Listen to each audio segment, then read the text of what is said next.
زموږ ګوګل اکاونټ مو ووایه چې ګوګل اکاونټ سره کوم جوړیږي.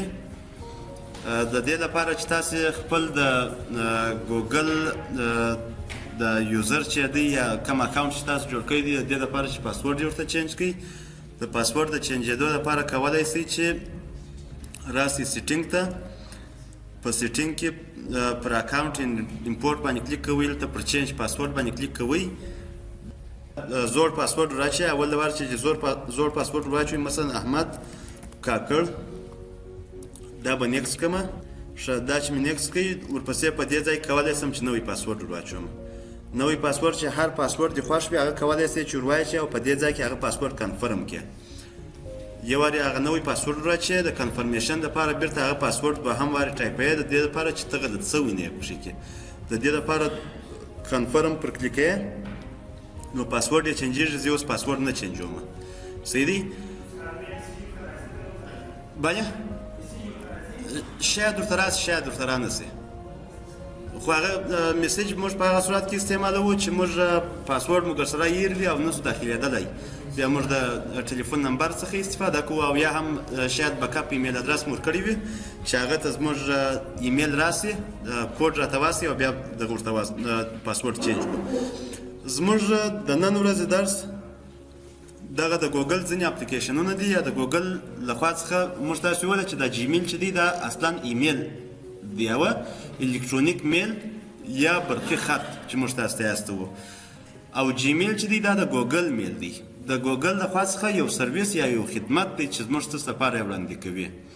اوس د دې ګوګل لخوا څخه ځینې نور خدمات هم ترسره کېږي چې دغه خدمات دا څه لپاره دي. اول د واره مای اکاونټ دا پرون مو ووایه چې موږ تاسو کولی شو د دې لپاره ډېر شیان پکښې کې دي په مای اکاونټ کې، خو دا ټول د اکاونټ مطابق دي. که چیرې ته غواړې چې پاسورډ چینج کړې، که چیرې ته غواړې چې سپیس رانیسې، که چیرې ته غواړې چې مثلا لوګو یې چینج کړې، که چیرې ته غواړې چې عکس چینج کړې، د هغه لپاره موږ د مای اکاونټ څخه استفاده کوو. او یا هم که د هدف دا وي چې ته خپل ګوګل اکاونټ په آوټلوک کې استعمال کړې، نو ځینې لارې شته چې هغه د مای اکاونټ څخه داخلیږو او په هغه کې تغییر او تبدیل راولو. دا که مو چیرې په یاد وي پرون چې مو وویله. صحیح دی چې موږ تاسو دغه آوټلوک مو استفاده کوئ. د دې څخه وروسته بله ساحه چې ده د ګوګل سرچ دی. ګوګل سرچ کله چې زه پر دې باندې کلیک وکړم ما ته دا رقم یو صفحه راخلاصېږي، مثلا ګوګل. دا که ستاسو په یاد وي موږ تاسو سرچ انجنونه مو ویلي وه، دا موږ په دې ځای کولی شو چې سرچ وکړو. صحیح دی؟ مګر کله چې پر دې ځای باندې پر دا ګوګل سرچ باندې کلیک وکړم بیرته د هغه رقم صفحه راته خلاصېږي. صحیح دی؟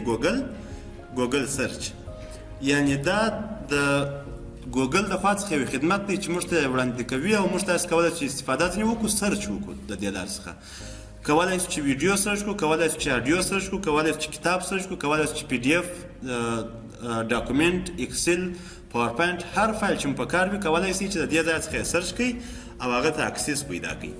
نو د ګوګل سرچ وظیفه د دې لپاره استفاده کېږي او دا موږ تاسې مخکې ویلي وه که ستاسو په یاد وي. ورپسې د دې څخه وروسته ښه دوهمه ساحه چې ده د ګوګل پلی په نامه باندې ده. ګوګل پلی شاید تاسو په خپل سمسنګ ټلیفونانو کې یا په سمارټ فون کې مو شاید استفاده کړې وي. ډېر ګیمونه پکښې کې دي، ډېر سافټویرونه چې تاسو غواړئ چې د خپل انډراید ټلیفون لپاره ډاونلوډ کړئ، هغه کولی شئ چې د دې ځای څخه ډاونلوډ کړئ. صحیح دی؟ دغه اپلیکیشنونه مختلف اپلیکیشنونه پکښې کې دي او کولی شئ چې په دې ځای کې کټګوري کړئ. مثلا د انډراید ویر په نامه باندې دي مختلف هر اپلیکیشن چې مو په کار دی کولی شئ چې د دې ځای څخه سرچ کړئ او یا مثلا د دې ځای څخه سرچ کړئ. ګیمونه مو په کار وي یا مثلا ځینې سافټویرونه مو په کار وي، مثلا دا د میسنجر یو سافټویر دی، د یوټیوب یو سافټویر دی، د فیسبوک سافټویر دی، واتساپ میسنجر دا یو سافټویر دی. دغه سافټویرونه هم کولی شئ چې د خپل انډراید لپاره ډاونلوډ کړئ او استفاده ځینې وکړئ او نور پروګرامونه هم کولی شئ چې استفاده ځینې وکړئ د ګوګل پلی د لارې څخه.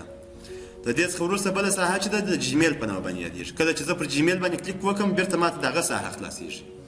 په دې خاطر باندې چې موږ یعنې زما هدف دا و چې زه ایمیل واستوم یا کوم ایمیل چې ماته راغلی دی زه هغه وګورم. نو د دې لپاره زه کولی شم چې دلته پر جیمیل باندې کلیک